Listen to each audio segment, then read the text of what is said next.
యోబు గ్రంథము 23 అధ్యాయము 4-6 వచనాలు చూచినప్పుడు, ఆయన సన్నిధిని నేను నా వ్యాజ్యమును విశదపరచుదను, వాదములతో నా నోరు నింపుకొనుదెను. ఆయన నాకు ప్రత్యుత్తరముగా ఏమి పలుకునో అది నేను తెలుసుకొందును. ఆయన నాతో పలుకు మాటలను గ్రహించుకొందును. ఆయన తన అధిక బలము చేత నాతో వ్యాజ్యమాడిన ఆయన అలాగు చేయక నా మనవి ఆలకించును. యోబు గ్రంథంలో ఈ లేఖనాన్ని చూసినప్పుడు, భక్తుడైతే విశ్వాసంతో ఉన్నాడు. ప్రభు అయితే ఖచ్చితంగా తన మొరను విని తనకు సమాధానం ఇస్తానటువంటి నమ్మకంతో అతడు వెంబడిస్తూ ఉన్నాడు.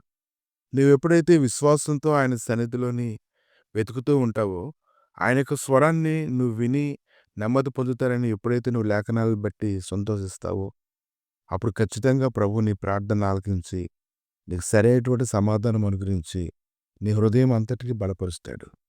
దేవుడి రాత్రి కాలంలో సమాధానం కలుగు చేయను గాక. ఆమెన్.